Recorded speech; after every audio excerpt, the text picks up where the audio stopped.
Good afternoon, everyone, and welcome to the January AdvanceU program for the Association of Fraternity Sorority Advisors. Due to the generous support of Zeta Tau Alpha, AdvanceU is designed to enhance the alignment of the fraternity sorority experience with the changing dynamics of higher education. The goal is to provide programs each month that range from new skill development to application of new concepts through exploring a wide variety of topics in higher education and work with fraternities and sororities.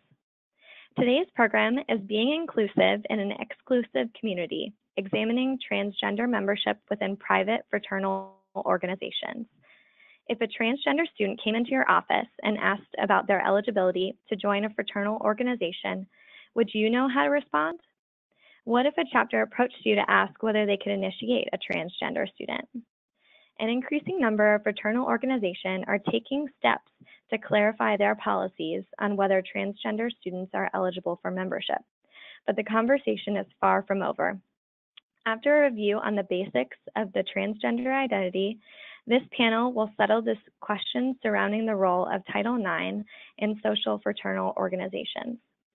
Participants will then learn about the legal foundations of private organizations and how campus-based professionals can successfully advocate for their students despite the limitations of the law. My name is Becky Gleason, and I serve as the Director of Education and Curriculum Design at Zeta Tau Alpha. I have the privilege of serving as the moderator for today's program. Welcome, everyone. Before we begin, I'd like to go over a few logistics of today's program. If you are hearing me now, you already know how to connect to the audio for GoToWebinar. Just note the registration confirmation email you received included audio options for both computer speakers and phone. So if you experience any system issues, we encourage you to attempt the second option. On the main area of your screen, you should see today's presentation slides. And then in the upper right corner, you should see the GoToWebinar control panel. On this panel, you can submit questions to us at any point during today's program. While some may be addressed throughout, we do have specific time reserved that we will keep questions at that point. Feel free to use this panel to report any technical issues you might experience so that our team can address them accordingly. More specific technical issues can be handled by GoToWebinar support using the phone number on your screen. Also note, we will be tracking the hashtag AdvanceU on Twitter throughout, so we can encourage you to share what you are learning through today's program on this tool. Now I will introduce today's speakers. We have three presenters today. First, Beth Stathos is the General Counsel for Chi Omega Fraternity Headquarters in Memphis, Tennessee. She has a degree in journalism from the University of Oklahoma and her Juris Doctorate from the University of Oklahoma College of Law. As an undergraduate, Stevie Tran's fraternal involvement shaped her experience at Arizona State University, empowering her to openly identify as a trans woman.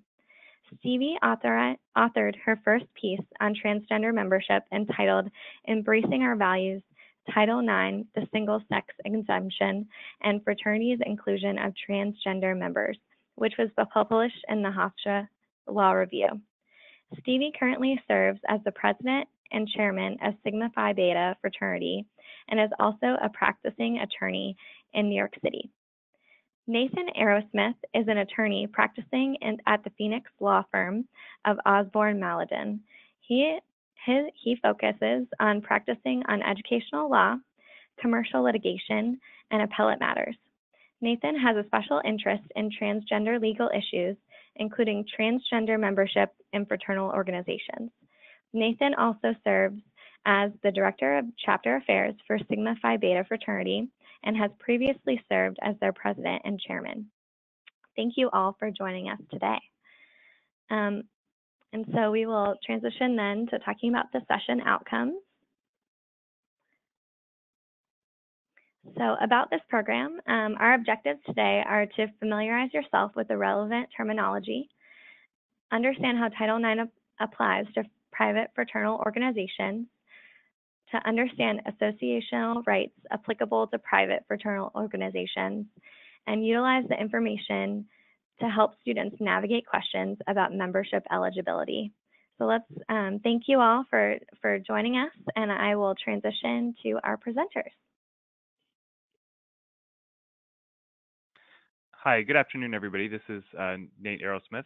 So I'm going to begin with talking about our first objective, which is to familiarize ourselves with relevant terminology. Now, we recognize that some of you on the call may be familiar with some of the terminology that I'm going to discuss, but in order to make sure everybody's on the same page, we wanted to take a minute and just go over the terminology. So to begin, we want to talk about two terms that um, are used frequently in our society and that are often conflated, but actually mean different things. And those terms are sex and gender. So rather than say sex, we prefer to use the term sex assigned at birth because that's a more accurate reflection of what actually occurs.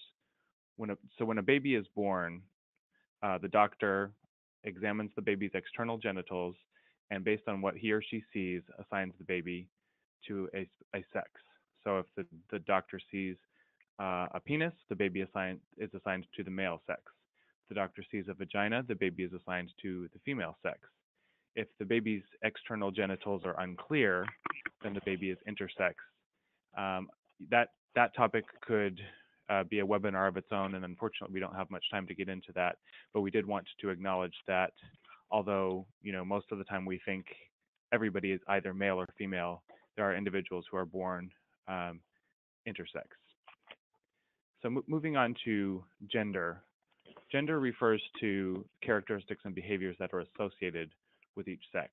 So in our society, we have certain behaviors and characteristics that we traditionally or stereotypically associate with male and female sex. So for example, masculine characteristics and behaviors are generally associated with the male sex. And some examples, usually if we're presenting live, we ask the audience to give some examples. And some of the things we've heard in the past are, masculine individuals are tough, they're unemotional, they're the breadwinner, they like to play with trucks, they have short hair. The females, so feminine characteristics and behaviors are generally associated with the female sex. Some examples we've heard in the past are nurturing, emotional, fragile, likes to wear long hair or dresses. So as you can see, sex and gender, although used interchangeably sometimes, are actually not the same thing. So if you think about it, I'm sure many of you have, friends or family members who, when they're having a baby, they host a gender reveal party. And if you think about it, what you're revealing is not actually the gender of the baby, but it's more like what the ultrasound technician thinks they see. It's a prediction of the baby's sex assigned at birth. So this is important not only to understand what it means to be transgender, but also in the context of fraternal organizations, because we sometimes refer to ourselves as single-sex organizations, but in the context of what I've just talked about, if you think about it, most organizations are most likely not inspecting the genitals of each new member.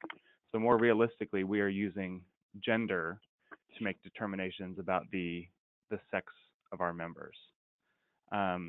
So moving on to some additional terms. The next two terms I wanted to discuss are gender identity and gender expression. So everyone has a gender identity and a gender expression. Your gender identity is your internal sense of gender, the internal feelings about behaviors and characteristics that are assigned to each sex. And your gender expression is the outward expression of your gender identity. So how you dress or behave. And some examples of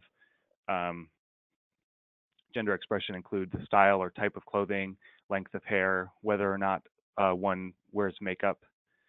So for most individuals, their gender identity and gender expression are aligned with their sex assigned at birth. So for most individuals who are assigned male at birth, they have a masculine gender identity and a masculine gender expression. most individuals assigned female at birth have a feminine gender identity and feminine gender expression. So these people are known as cisgender, and that's the final term that's on the screen there. And that just means an individual whose gender identity aligns with their sex assigned at birth. Now,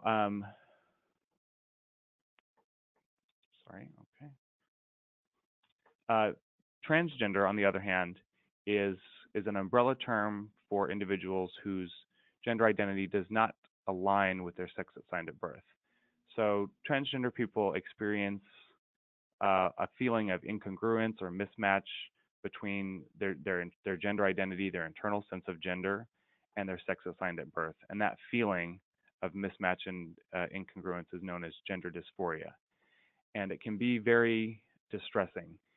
For most cisgender individuals, everyday activities where we're sorted by gender can be very distressing for a transgender individual. For example, most cisgender people do not have to think twice about which restroom they can go into. They know I identify as male. I can go into the bathroom with a male picture on it. But those simple experiences that many cisgender folks take for granted can be distressing and challenging for transgender people. So to alleviate gender dysphoria, or that feeling of mismatch, transgender individuals undergo a process that's called transitioning, and that's a process where trans people take a variety of steps to align their external gender expression with their gender identity. Some examples of steps that a trans person might undertake when transitioning include modifying how they dress or openly identify, legally changing one's name and identity documents, beginning to use pronouns that align with one's gender identity, starting hormone therapy, beginning psychotherapy or counseling, or even undergoing surgery. It's important to note that each individual's transition process is different. So what works or is medically necessary for one transgender person may not work or be medically necessary for another. So as you work to understand the experience of trans people, it's important to keep this in mind. Not all trans people are the same, and not all trans people have had the same experience. Not all trans people identify in the same way. Not all trans people will need to take hormones or will want to undergo surgery. And I also want to emphasize that gender dysphoria, that feeling of mismatch or incongruence, is very real and has been scientifically documented. So trans people are not just dressing up as somebody of the opposite sex, nor did they decide or choose to be transgender. So there's a couple of additional terms I want to talk about that are under the umbrella of transgender. And these are some new terms that you may have heard recently. In our work with fraternal organizations, we've been hearing an increasing number of organizations have students approach them who are interested in joining who identify as gender non-binary. And so gender non-binary individuals are individuals who have neither a masculine nor feminine gender identity. And the idea of identifying as gender non-binary is based on the rejection of the gender binary, or the idea that gender is an either-or option. So most of us think, you can either be male or female, you can either be masculine or feminine, and to identify as gender binary is to reject that premise. Some other terms that you might hear that mean something similar to gender non-binary are gender queer, gender neutral, gender FUCK, bigender, or agender. Another term you may hear used along with gender non-binary is gender non-conforming, but it's important to note that gender non-conforming and gender non-binary don't actually mean the same thing. Gender non-conforming just refers to an individual whose gender expression is perceived as being inconsistent with societal norms. So an insufficiently masculine man or an insufficiently feminine woman. So for example, I identify as a cisgender male. If I were to wear high heels to work one day, that would be an example of gender nonconformity because I am dressing in a way that is inconsistent with the societal norms for my gender identity. So I guess, so I'm sorry that the slide didn't quite come out, but going back to what I was talking about, gender nonconforming refers to somebody's gender expression, so the outward expression of their gender, and gender non-binary and those other terms I mentioned are an actual gender identity, and that refers to, again, the internal feelings about the characteristics of behaviors that are assigned or associated with a sex assigned at birth. So now that we've covered kind of the basic terminology and have a little bit more of an understanding of what we're going to be talking about today, I'm going to transition over to Stevie, and she's going to talk about some new laws and regulations that various states have been enacting around gender and gender identity. Cool. Thanks so much, Nate. This is Stevie. And before we jump into kind of the legal update, I just want to touch on the gender identity piece, because I think that might be a concept that is new for a lot of people. So everyone has a gender identity. You just may not be, for cisgender people, it may not be as cognizant or as conscious of a concept as it is for trans people. So, but it's still there, everyone has one. And I think that sometimes in life, so even cisgender people become aware of their gender identity. So for male identified individuals, when you are faced with expectations like, do you make more money than your wife? When are you going to get married? And does your wife plan on staying at home? Do you plan on staying at home? And so when your internal identity pushes back against these societal expectations, and you might say, oh, well, I want to be a stay-at-home dad. That is your gender identity speaking to you. And for those who are cisgender identified women, your gender identity may become cognizant when people may ask you, oh, are you going to stay at home after you get married? When are you going to have kids? And situations like that where your personal identity pushes back against societal expectations. So I just want to throw that out there just to make gender identity a more, I guess, relatable concept. So kind of touching back on what Nate was talking about with gender non-binary individuals, certain states have taken this approach or this identity, and they've started to formally recognize it through the law.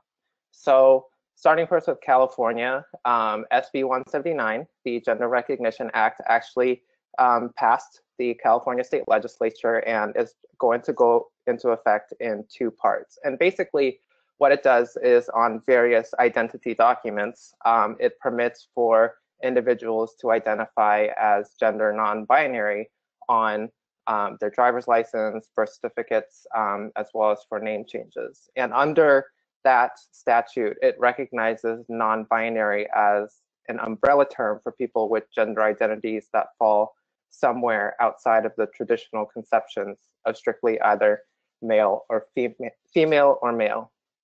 And it removes a number of legal barriers in order for an individual to be able to be recognized in California as gender non-binary. So now you don't have to get a court order or provide proof of clinical treatment, but rather just provide an affidavit attesting to certain things. Similarly, in Oregon, for those who live in Oregon, you can change your driver's license. So rather than just an M or an F, you can put X on your driver's license. And similarly, just like California, it removes certain legal barriers in order for individuals to be able to obtain this X marker on their driver's license. And so currently it's a policy that has been put in place by the Department of Motor Vehicles, and it's currently being in the process of being formalized into an actual law. And then in Washington, D.C. as well, similarly, just like Oregon, it's the DMV enacted a policy to allow individuals to self-attest with a gender marker X, and also remove certain requirements for individuals in order to obtain this gender marker. And then finally, in New York, a bill is being considered at the state legislature to permit individuals to change their gender markers to X on their driver's license and learner's permits. This isn't actually a law yet. It's currently in committee. It was re-referred earlier this month to committee, so that is something to look out for.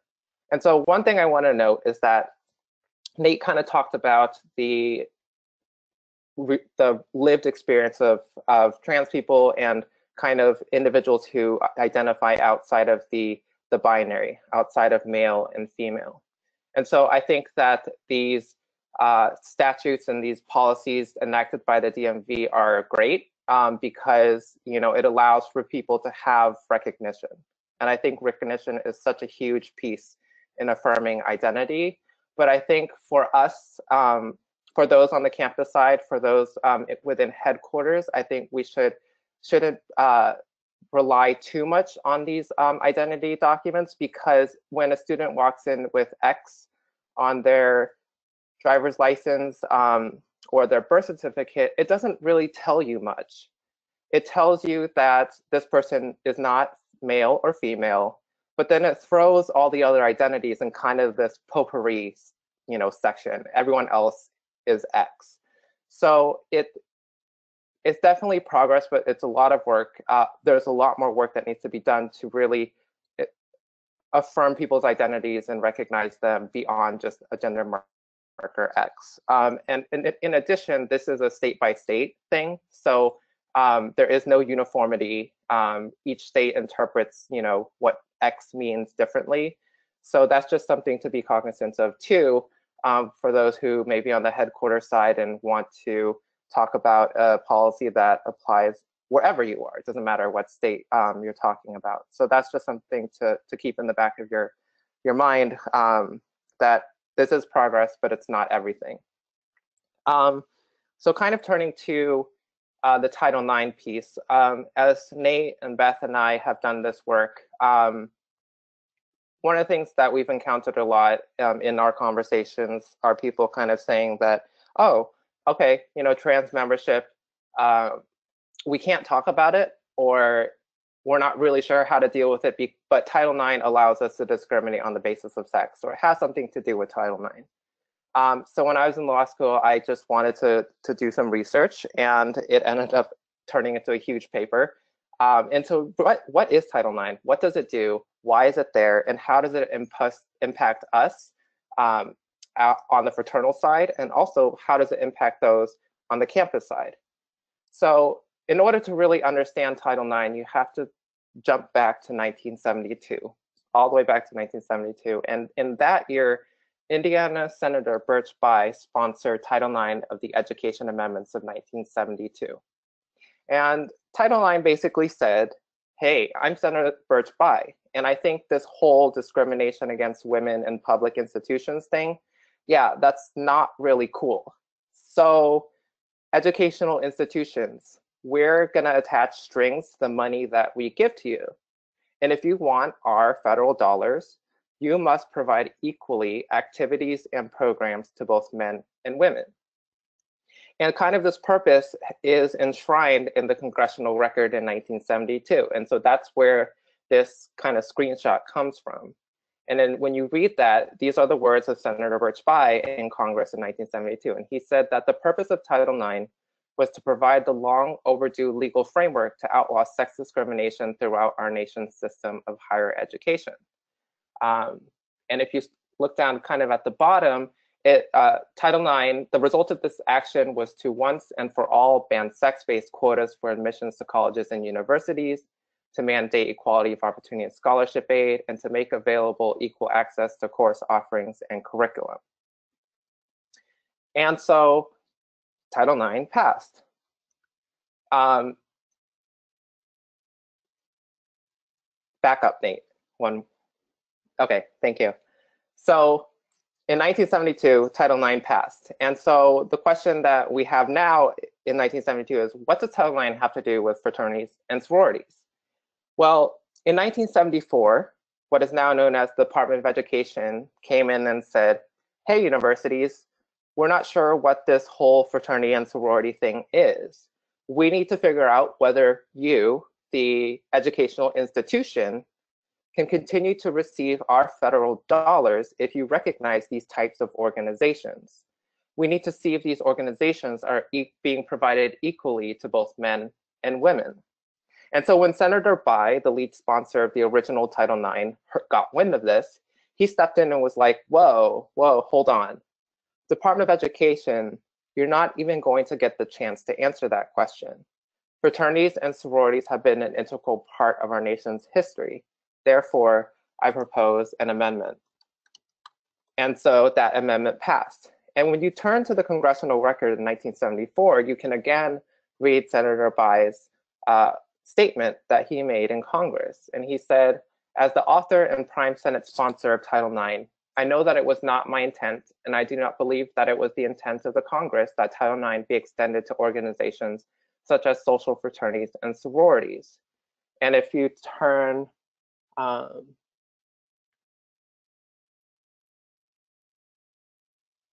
let's see, I don't know where it says it. But so that amendment passed that he proposed again in 1974. And so what does the amendment say? The amendment that passed in 1974 says that this section shall not apply to the membership practices, A, of a social fraternity or social sorority, which is exempt from taxation, and so forth, the active membership of which consists primarily of students in attendance at an institution of higher education. Now, I just want to pause here and note that there's no mention of you must remain single sex, and you don't see single sex anywhere. In fact, the language of the amendment doesn't impose any type of requirement on fraternities and sororities, except for the fact that to fall within the language of this amendment, the majority of your chapter, your chapter's membership must be composed primarily of students attending a higher education institution. That's it. So what did this amendment do to Title IX? This amendment basically said, hey, universities, hey, colleges, we never got the chance to determine if fraternities and sororities are equally provided to both men and women. But because of this amendment, you can safely continue to get our money, even if you recognize them.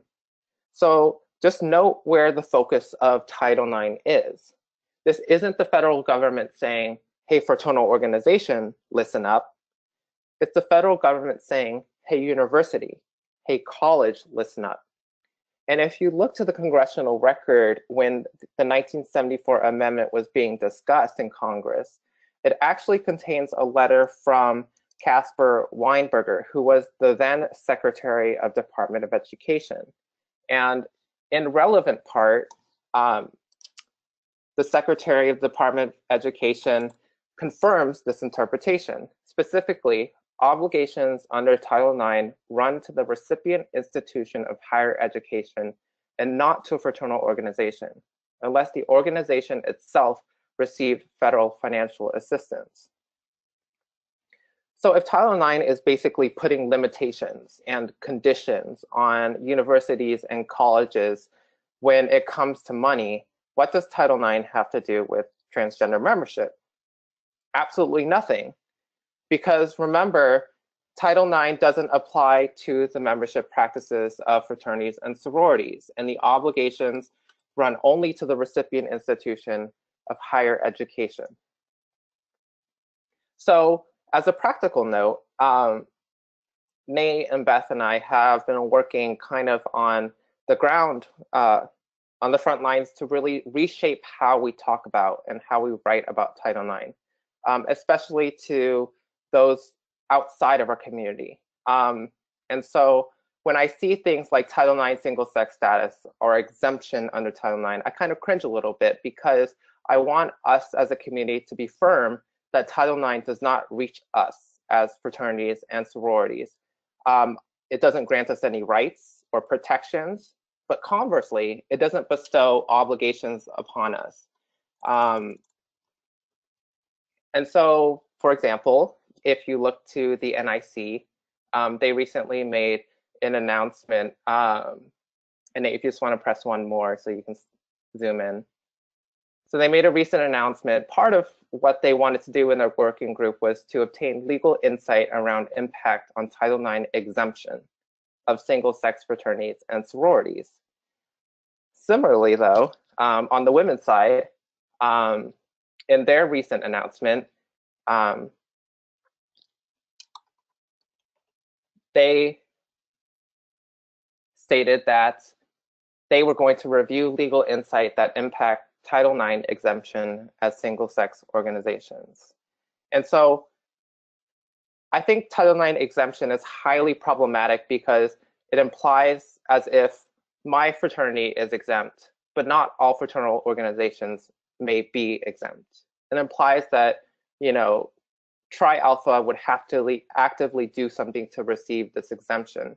And the language of the statute in Title IX and the congressional record make clear that simply Title IX doesn't apply to social fraternal organizations. And we don't have to do anything to affirmatively confirm this lack of an application. So I think that's a really important point as we move on to the next part of the presentation, is that if Title IX doesn't apply to us, and Title IX doesn't grant us, therefore, the right to discriminate on the basis of sex, what allows us and what protects us when we discriminate on the basis of sex within our membership practices? So I'll turn it over to Nate to help answer that question. Hi, everybody. This is Nate Arrowsmith again. So as Stevie mentioned, you know, as we've been looking at this issue, and we've been working with fraternal organizations on the development of transgender membership policies. Kind of the next question, after we've realized and gotten the understanding that Title IX doesn't give us any rights, well then what is it that allows us to discriminate on the basis of sex? And researching that issue, we've identified the First Amendment of the United States Constitution as the kind of the foundation of our associational rights as private organizations. Now, I've got the text of the First Amendment up on the screen, and you know, you're probably familiar with it. You may hear a lot about it. It doesn't say in the First Amendment of the U.S. Constitution that fraternities and sororities may discriminate on the basis of sex. Where that right comes from is from interpretations of the First Amendment by the United States Supreme Court and lower courts. And the part of the First Amendment that's bolded and underlined there says the right of the people to peaceably assemble. So from that, those three words in the Constitution, the United States Supreme Court has concluded that individuals in the United States have the right to certain associational relationships.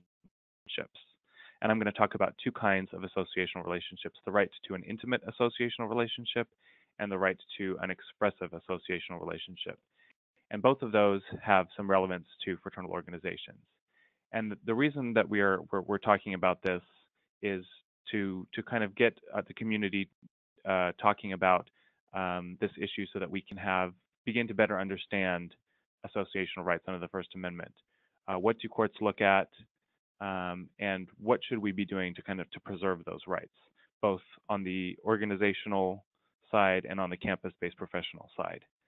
So turning first to the freedom of intimate association, as I said, the United States Supreme Court has recognized that certain kinds of intimate relationships are entitled to constitutional protection. And this quote here from a Supreme Court case, Roberts versus USJCs, says that the court has long recognized that because the Bill of Rights is designed to secure individual liberty, it must afford the formation and preservation of certain kinds of highly personal relationships a substantial measure of sanctuary from unjustified interference by the state. So the Roberts versus JC's case is the case that kind of sets out the Supreme Court's test that lower courts apply to determine whether an organization qualifies as an intimate association that's entitled to constitutional protection. So in that case, just to give you a little bit of background, the JCs is a young men's civic organization. So membership was open only to young men, but the organization had different classes of membership, including some associate member statuses, which were open to women and to men who did not meet the age requirement. Associate members were not allowed to vote or hold office, so it was kind of a restricted membership class. So some chapters of the JCs in Minnesota decided that they were going to admit women as full members of the organization. And they did so for about 10 years. And they were informed by the national organization of the JCs that you're not allowed to admit women. We're going to consider pulling your charter. So those chapters then went to the Minnesota Human Rights Commission and filed a complaint under Minnesota's human rights law, which prohibits discrimination on the basis of sex in places of public accommodation. The national JCs then went to U.S. District Court asking for a declaratory judgment that that law didn't apply to the JCs. So it kind of went through the Minnesota court system and went through the federal court system, working its way up to the United States Supreme Court. The JCs, the national organization, was arguing that, hey, we have the rights to intimate association, and that right allows us to exclude women from our membership. So the court identified a list of factors that it considers when determining whether a particular intimate relationship or organizational associational relationship is deserving of constitutional protection. And it highlighted the factors listed on the screen, which are the size of the organization, the purpose, the organization's policies, the level of selectivity of the organization, seclusion from others, meaning whether non-members are involved in the organization's activities, congeniality, and then a kind of a catch-all other characteristics that may be pertinent in a particular case. And in considering these factors, the court in the JC's case concluded that the chapters of the JCs did not fit into this test and were not the kind of intimate association that was entitled to constitutional protection. But a couple of years later, the United States Supreme Court was again confronted with these issues, and that case involved the Rotary Club, another club with which many people are familiar. And the language from that case, I think, is more instructive for us in thinking about how might this apply to fraternal organizations. So again, that was a local chapter of the Rotary Club, which was a men's organization. The organization was for, quote, business and professional men. A California chapter decided that it wanted to admit women. The international organization revoked the charter, and litigation ensued. So ultimately, the court, applying that test from JC's, looking at those factors, held that the relationship among Rotary Club members is not the kind of intimate or private relation that warrants constitutional protection. So looking at size, it said there's no upper limit on the membership of any local Rotary Club, although the chapter sizes were, ranging from 20 to more than 900. The court focused on the fact that there was no limit. It also looked to the fact that the clubs were instructed to keep a flow of prospects coming to make up for attrition and gradually enlarge the membership of the organization because 10% of a chapter usually drops out. So looking back at that selectivity factor, the court noted that recruitment was encouraged and that the organization was focused on kind of combating that attrition, and it considered that as a negative factor. The court also looked at the kinds of activities undertaken by Rotary clubs and concluded that, you know, their community service programs were designed to aid the community and raise the standards of members' businesses and professions, and they did not suggest the kind of private or personal relationship which is to be accorded protection under the First Amendment. It also noted that many of the Rotary Club's central activities involve, or it said, are carried on in the presence of strangers. So it noted, you know, that a lot of the service activities or meetings included individuals who were not a part of the organization. And finally noted that Rotary clubs are encouraged to, you know, seek coverage of their activities and their meetings and their accomplishments, and seek to keep their, quote, windows and doors open to the whole world, unquote, rather than conducting their activities in an atmosphere of privacy, looking back to that seclusion from others factor from JC's. So in thinking about this and how it might apply to fraternal organizations, there's only been 2 cases where a federal court has applied these tests to a fraternal organization. The United States Supreme Court has not considered whether a fraternal organization would qualify as the type of organization that is entitled to constitutional protection. But if we think about some of these factors, size, purpose, policies, and selectivity, those factors worked against the organizations that brought suit against a university for failure to recognize them. There was two fraternity chapters brought a case against their respective universities seeking to be recognized and claiming that the university was violating their right of intimate association. And in both cases, the court looked to, you know, the fact that the chapter's activities involved non-members, that they recruited, they were constantly recruiting, and that they were very seldom selective in their membership, and that the chapters were large or didn't have a limit on membership. So those factors worked against the fraternal organizations in those cases. Now, those weren't exactly great facts for the fraternal organizations. So we don't, you know, although it's instructive in how a court might apply it, it's not binding across the country. So I think as far as intimate association goes, it's important to just keep in mind those factors and think, you know, from an organizational perspective, what you know, what are some practices that we have that may conflict with that test? Are there things that we're doing that could jeopardize our constitutional protection? So the second kind of associational relationship that is protected under the First Amendment is the freedom of expressive association. So the U.S. Supreme Court, again, has recognized that certain kinds of expressive associations are entitled to constitutional protection, and that's kind of vague term, but they've said to qualify as an expressive association, a group must engage in some form of expression, whether it be public or private. And now you may think, well, why are we talking about that in the context of fraternal organizations? Do fraternal organizations really engage in any expression?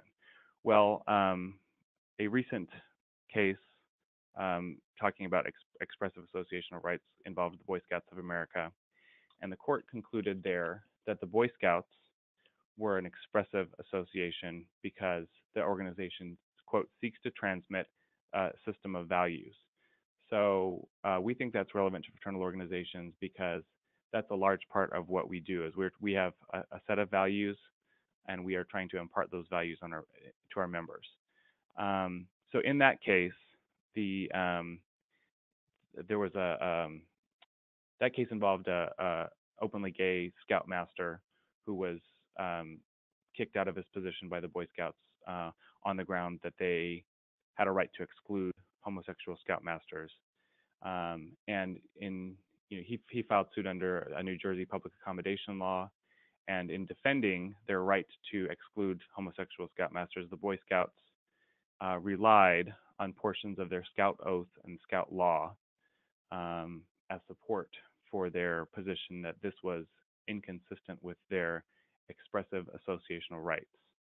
And so really they relied on three words, morally straight and clean, to say that allowing him to be a Scoutmaster would be inconsistent with their values that they were trying to transmit to their members. So we think that's important to talk about in the context of fraternal organizations, because it's important to think about our own written documents. And if, for example, our associational rights were to be challenged, what could we point to in our written documents and our governing documents as justification for discrimination on the basis of sex? Why is it important to our system of values to be a men's organization or to be a women's organization? So this is, of course, just kind of the basics, and we could talk about it, probably for an entire webinar. But we wanted to just kind of touch on and introduce the idea of expressive and intimate association, so that to kind of start building the foundation of understanding what gives fraternities and sororities the right to discriminate on the basis of sex, so that we can think about, from the organizational side, what can we do to protect ourselves, and then from the campus-based professional side, what can we do to not interfere with students and organizations' constitutional rights and to help them strengthen those rights. So I'm going to turn it over to Beth to talk about kind of putting together everything that we've learned today and give you some tangible takeaways for how you can apply this knowledge. Wait, before we turn it over to Beth, can I just jump in and kind of add some thoughts to that First Amendment piece? I forgot to ask that. Yeah. So kind of tying the Title IX piece and the First Amendment piece all together, I kind of just want to pose some questions, like not really rhetorical questions, because we hope that you take these questions back and really kind of think about how you operate as an organization or how you operate as a campus, and whether or not it's consistent with kind of what Title IX and the First Amendment say. So from the headquarters perspective, a lot of the times we hear that, we're thinking about coming up with a trans membership policy, and we think that it's great, and we're making a lot of progress, and so we want to base it upon people's identity documents. So if they can prove that they're a man, or they can prove that they're a woman with their birth certificate or their driver's license, great, they can become a part of our organization. But one of the things to consider when we talk about the First Amendment is who's involved in your membership practices, and how secluded are you, and how private are you. And so when you think about it from the First Amendment piece, when you say, okay, well, show us your driver's license, you're kind of outsourcing that determination to the lady or the man at the DMV, who probably is not a member of your organization. And so if someone were to look at just the way that you do things, and they say, oh, Bob or Sally at the DMV helps to make your membership determination as a private organization, how private are you? And so on the flip side, I'm sure when we talk about from the campus-based perspective and men and women who go through recruitment, sometimes the campus-based professional might say, chapter, you should accept this individual. Is that person acting as a person of your organization? Is that person even affiliated with your organization? And from the headquarters perspective, that now we have campus-based professionals involved within our private membership practices. And I'm not saying that that's bad or that's good, because things have evolved into the way that they are for various reasons. But if we then involve the Title IX piece, into the campus-based perspective. When we have campus-based professionals saying, chapter, you have to accept this person as a member. Now we're having campus-based professionals engaging in possible sex-based discrimination, because we have campus-based professionals now telling private organizations who and who should or should not be a member. And so this now ties back into the Title IX piece. Now you potentially, as a campus-based professional, might be supporting sex-based discrimination by this recruitment practice, and how does that impact or could potentially impact the university or the college receiving federal funding. So obviously these are things that Beth and Nate and I talk about all the time.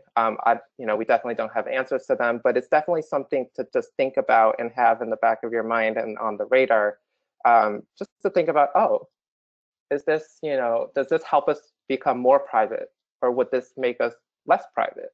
And on the campus-based side, are we interfering too much? Although well-intentioned, are we interfering too much into a private organization's practice that could cause us to some type of issue with Title IX? Because again, Title IX is focused on campuses and universities. I don't know if you want to say anything, Beth, but that was just I wanted to share. Right, and we'll segue into some of the other issues also. And Nate, thank you for all the explanation. You can tell we're very heavy on the law side, but that's what you get when you get three attorneys together. In addition to being an attorney and in-house counsel right now, I did serve 10 years as a fraternity and sorority life staff member, as Associate Director of Fraternity and Sorority Life. And so I come with this question with a couple different perspectives, and we realized that on this webinar we have the campus-based professional and probably executive headquarters. Now we advertise this more as if a transgender student came into your office to ask you questions. And so we're going to transition over into some of those tips right now. And the first one we have up on the screen here is educate fraternity and sorority life staff about the associational rights of students and fraternal organizations. We just spent an hour and we haven't even touched a portion of what impacts our rights to exist. And so if you're a little confused right now, that's good. And you need to continue to educate yourself. This is something that we do on a constant basis. It changes constantly. The law is unclear. The law is ever evolving. So make sure you understand, first of all, that you understand it is complicated. It is unsettled law.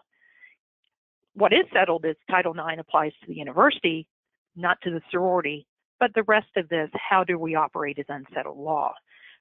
We're talking about private clubs, so do as much as you can, but also understand your limitations in that role. The second thing we have up here is educate the campus community on gender identity and gender expression.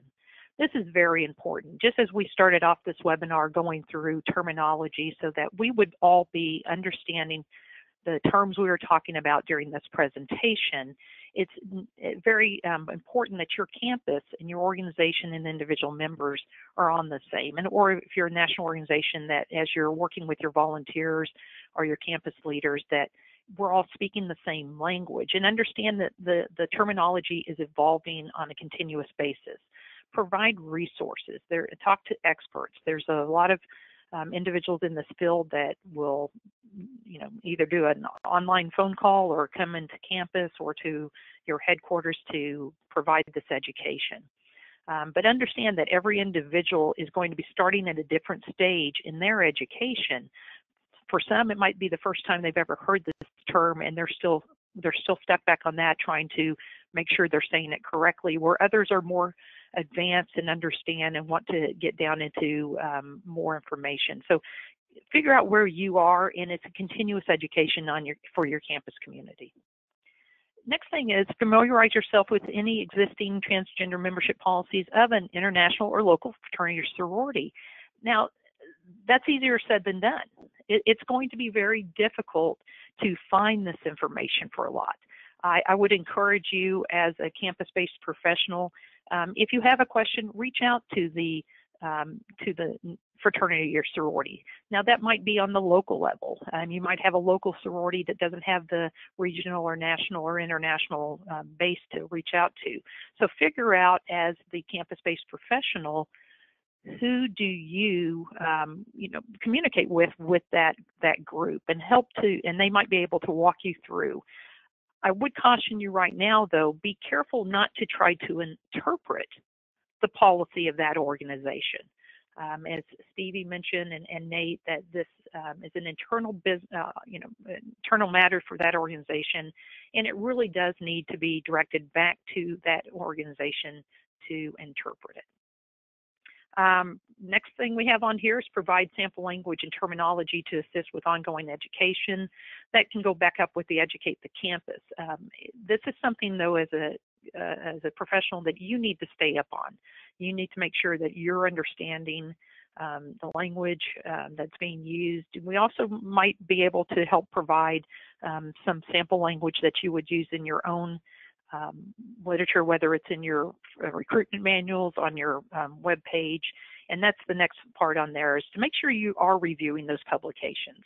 A lot of times we move from year to year and we just simply change the date and maybe have not gone back to look at, is this being inclusive of the language that we should be using on campus or in our community? So take a look at that. I'm going to pause here for a second to open that up to Stevie and Nate, if you had anything to add for this slide. Nope. And they might be on mute. Okay. Stevie, you're on mute. I didn't know if you had anything else to add. Okay. Okay.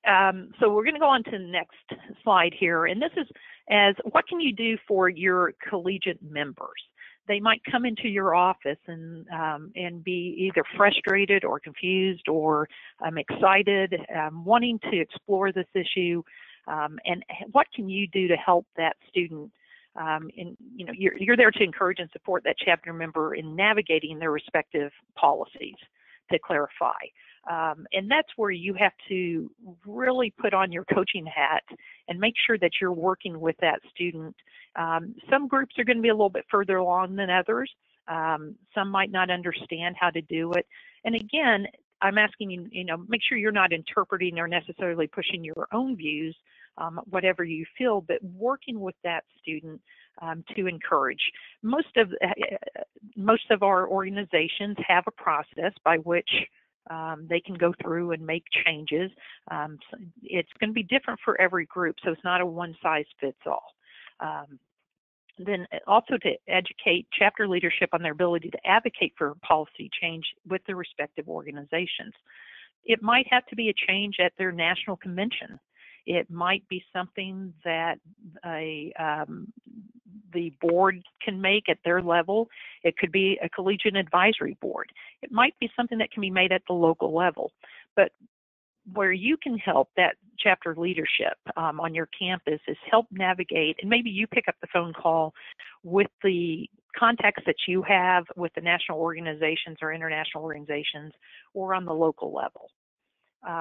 But very important on here is that ultimately, as I think Stevie eloquently put earlier, is that we need to be supporting ultimately what that international organization has decided.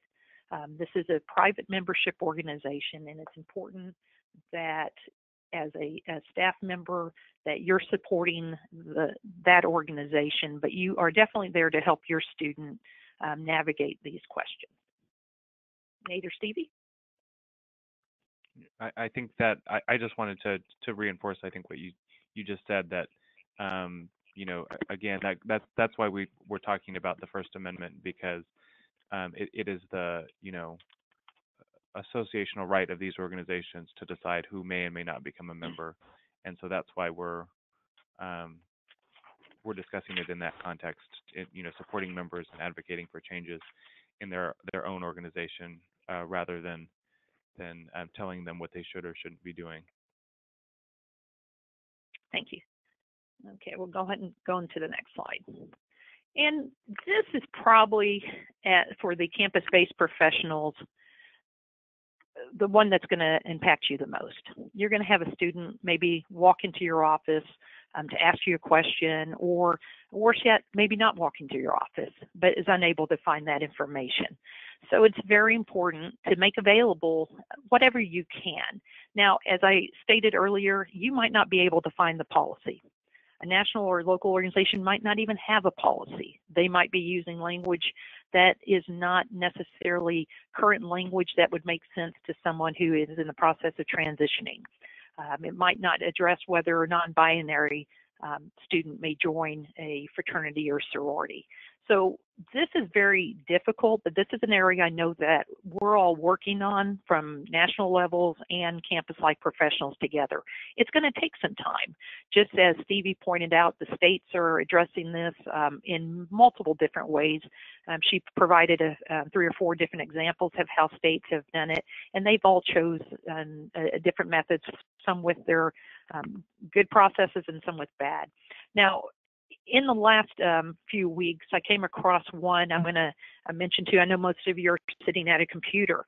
And I found one at American University on their fraternity and sorority life page. I hope 100 of you going there together at the same time won't crash it.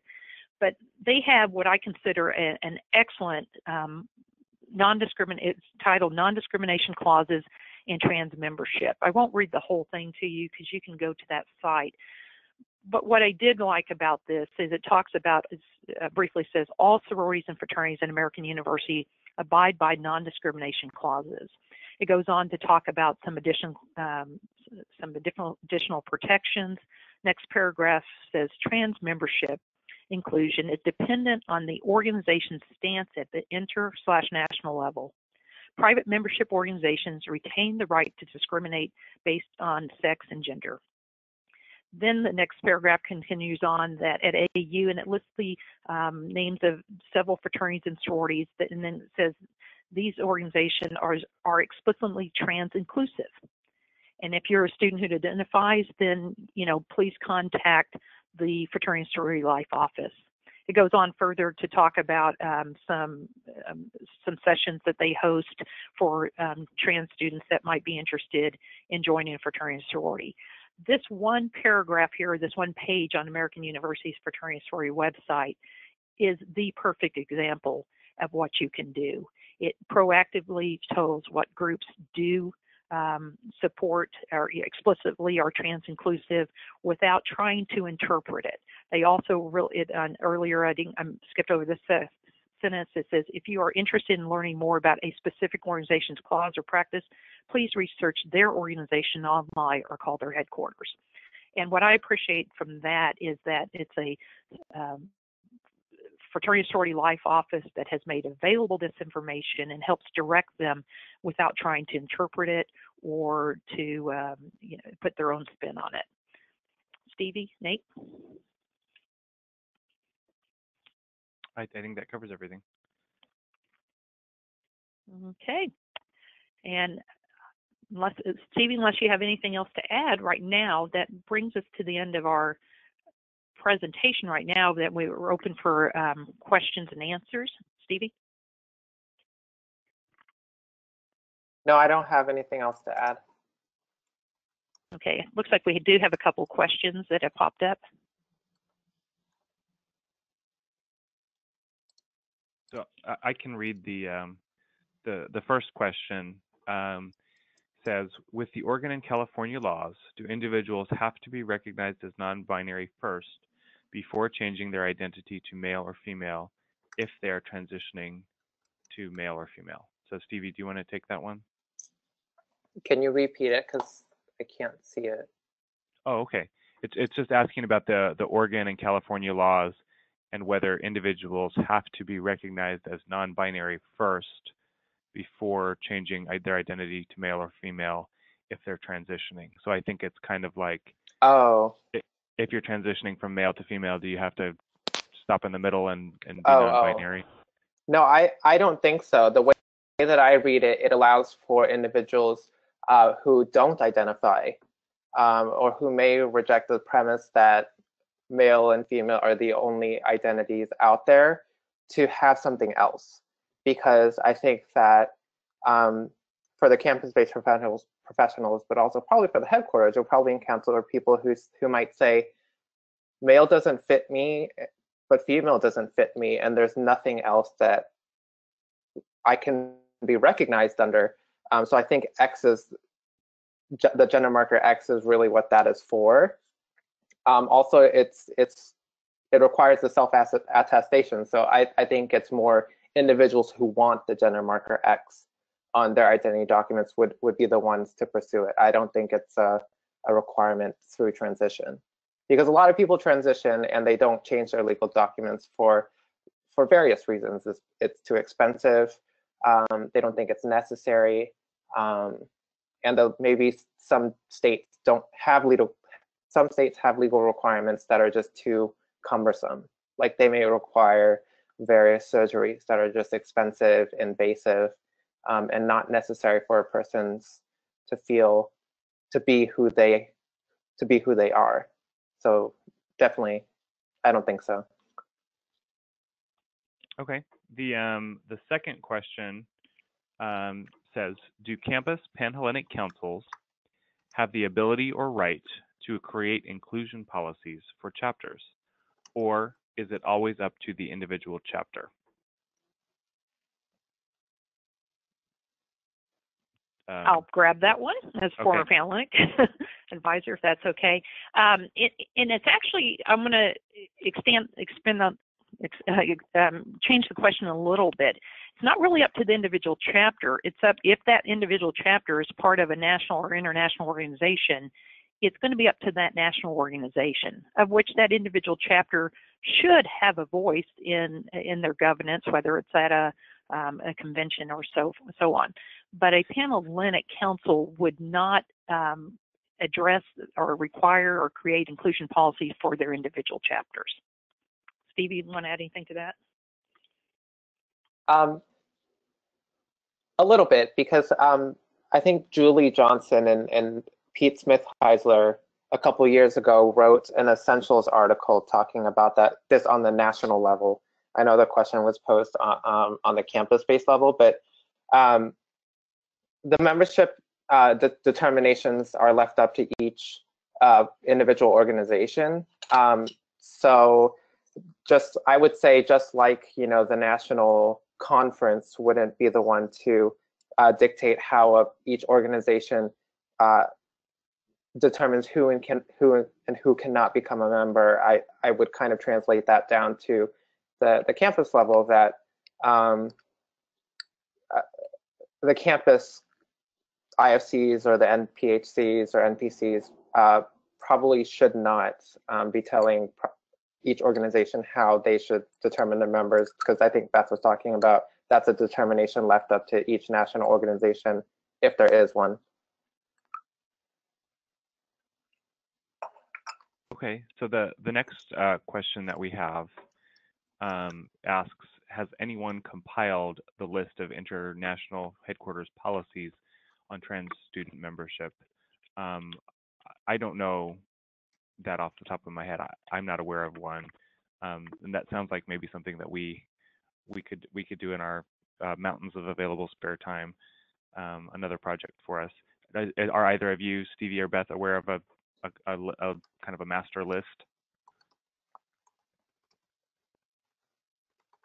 Not a comprehensive one. I know different individuals have tried to attempt to do this, or different study groups have attempted to do it. This just indicates the section of where it changes so quickly. And it's such an internal process. And I mentioned earlier, it might even be hard for someone who's not a member of that organization to find the policy, because it might be up behind the sign-in page. Not sure if there's one yet. I know this is an area, though, that we're eventually working to, as these groups are continuing to do it.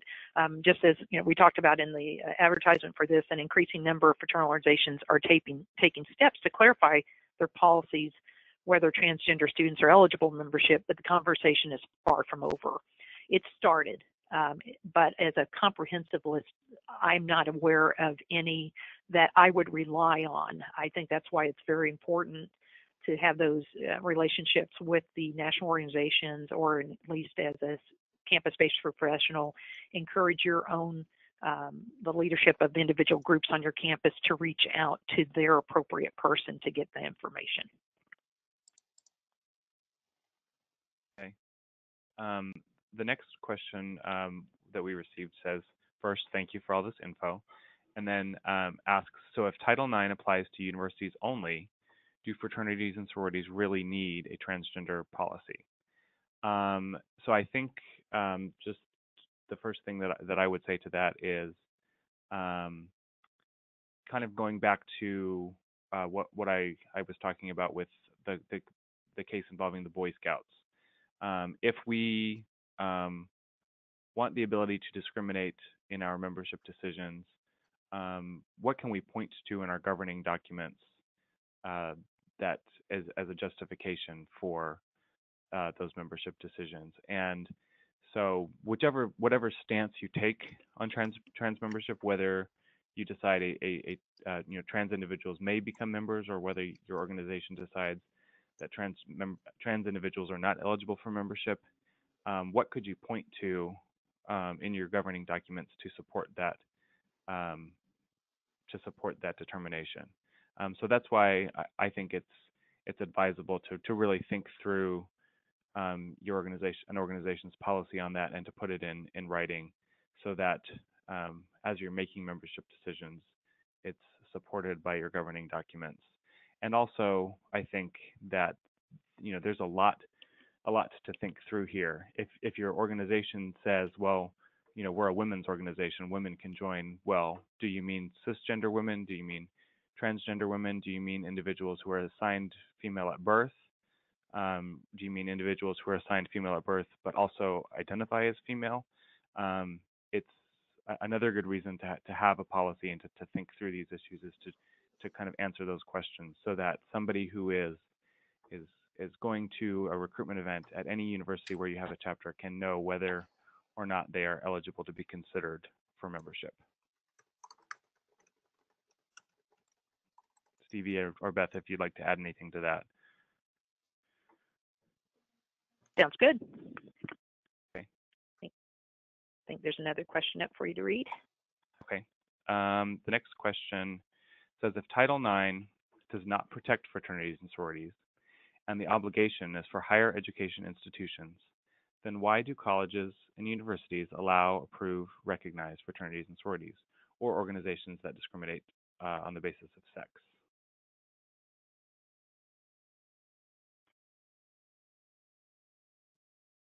Anybody want to? Stevie, you're our Title IX expert. We're deferring to you. I don't know. I think it depends on each campus, but when we talk about alums who donate to campuses, alums who are involved and who you can cite to as successful people who went to your institution, I think a lot of alums tend to be Greek affiliated. So I think that there's a shared interest, but also just on a practical level, there's a shared interest. We're talking about the same student population. And so I think that there's an interest in the university and the college in recognizing these types of organizations, so that there can be that collaboration piece in supporting, but also protecting students who decide that they want to join a fraternity or a sorority. I think what Title IX says and does is that it just allows universities, it makes clear that if universities and colleges want to recognize these types of organizations, they can continue to receive federal funding, even though Title IX is seeking to address sex discrimination within educational institutions. I hope that answers the question. And it's really important to then think about the second part of that Nate talked about, using the First Amendment analysis. And it's very difficult under the current Supreme Court line of cases to prove that fraternity or sorority could discriminate on sex or gender. And that's why looking at the test the Supreme Court laid out, that we have to be careful that organizations or universities don't inadvertently take away the rights of the groups to to operate. But Title IX does not require a university to recognize fraternities and sororities, but I think for the hundreds of years that we've been on campus, there has been a good relationship. It goes through its ups and downs, but fraternities and sororities continue to exist for all the good reasons. We have our bad parts too, but think about all the wonderful reasons, and probably a reason a lot of people on this call have joined the organizations themselves. So that being said, I think universities benefit greatly by recognizing fraternities and sororities, but Title IX does not obligate them to. It only permits them to if they wish. Okay. The next question that we received says, based on existing law, do you believe a policy that is inclusive of transgender persons for membership in a single-sex or single-gender fraternal organization would strengthen or weaken that organization's ability to defend itself in the event of a lawsuit based on sex-gender discrimination? I can, I guess, take a first stab at that, and then Stevie and Beth can add. I don't think that I don't think that we can definitively answer that, but I think that the most important thing, for an organization to defend itself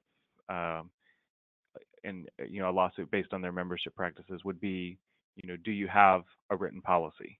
If if an organization doesn't have a written policy and chapters are determining on their own whether they want to admit a trans person, so you've got chapters in one state admitting trans people and another state not admitting trans people, that's where the problems could arise. I think that any organization that takes the steps to think through these issues and to articulate a position in writing as to whether trans individuals or gender non-binary individuals may be considered for membership, I think that process would strengthen that organization's ability to defend itself and its membership practices if they were challenged. So whether the policy is trans inclusive or trans exclusive, I think if it's in writing and is consistently applied, I think that strengthens an organization's associational claim to associational rights. So Stevie and Beth, if you guys want to add to that. Yeah, I guess I just want to stress that the whole goal is to be consistent. I hope that at the end of this, it's clear that each organization can come up with whatever policy that they want. They could be trans inclusive, they could be trans exclusive, but I think it's important for them to really figure out what does man or male or female or woman mean in 2018 date terms, so that people who are interested can be who are interested and eligible have the opportunity to experience fraternity and sorority that have that collegiate experience, and those who are not eligible understand that they're not. And so that consistency is important because I don't want organizations to have a 50-state approach or a hundreds of county approach, depending on what each jurisdiction says. As an international or national or local chapter, it should be consistent across the board that as a member of Tri Alpha or whatever fraternity or sorority that you are eligible if you meet these eligibility requirements. And it says based on existing law, and I think that's the unknown question. The law that will help answer this question is making its way through the courts right now. We're monitoring lots of cases that might not be fraternity and sorority related that do address the legal issues that we would base an answer on. So that's why it's very careful that whatever approach you take, you do it thoughtfully and consistently. That word's been used, and the lawsuits are going to come from within your own organization, not necessarily from without.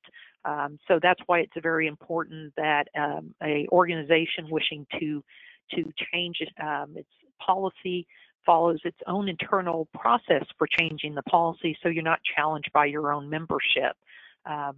As far as, is there anything that we can point to? No. That's why Stevie and Nate and I find this area very fascinating, because it's uncharted. And we're just on the beginning of trying to understand how organizations exist and in our relationship with a institution of higher education, because here you're dealing with an institution of higher education who has certain obligations under Title IX not to discriminate on sex, yet there's this carve out that they can recognize us. That's the basis that we've been focusing on for years. It's only in the last 2 to 3 to 4 years that we really have started exploring how do we exist independent of the university, and these are the unknown questions and answers. So the next question that we have, I think I'm going to direct initially to Beth because she has experience as a campus-based professional. The question says, recently we had a girl, and I'm going to assume for purposes of this question that means a cisgender female wants to go through fraternity recruitment, and she backed out at the last minute. What would be your advice in this situation? Should the cisgender girl be permitted to go through IFC recruitment, even if most IFC chapters would not give her a bid?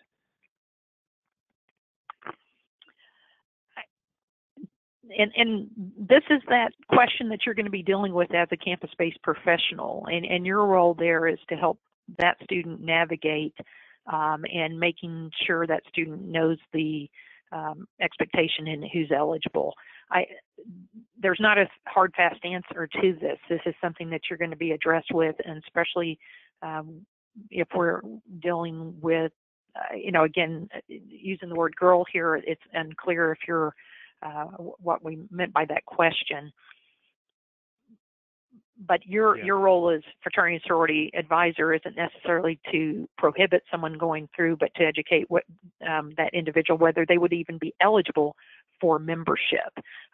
Whether if they're not enrolled in school, for example, would be a condition that they're not eligible for membership. If they didn't meet the grade requirements, not eligible for membership. This would be one of many, but it does create some situations here where I think sitting down and having conversation with that student to find out exactly why they're wanting to go through and whether this is the good choice. Stevie, did you want to add anything? Well, I was going to say this kind of connects back to some of the advice that Beth was giving. In an ideal world, we would have all of the IFC organizations would have a policy on who may become a member, and you would have access to that, and you could provide that to the student and say, this is, the eligibility requirements for, these organizations, and, you and Nate, probably don't qualify. Okay. I'm sorry, we just got a clarification on that question. So. Oh, I see. Okay, so I think that the question was intended to be a female to male student. So in that case, I think it's important to note that if the student is identifying as male, you should treat them as male. And then again, it's up to the individual organizations whether they've undertaken the steps to consider whether a trans male is eligible to join their organizations. My organization, the organization that Stevie and I belong to, our policy is that anybody who identifies as male is eligible for membership. So that individual would be eligible for membership in our organization.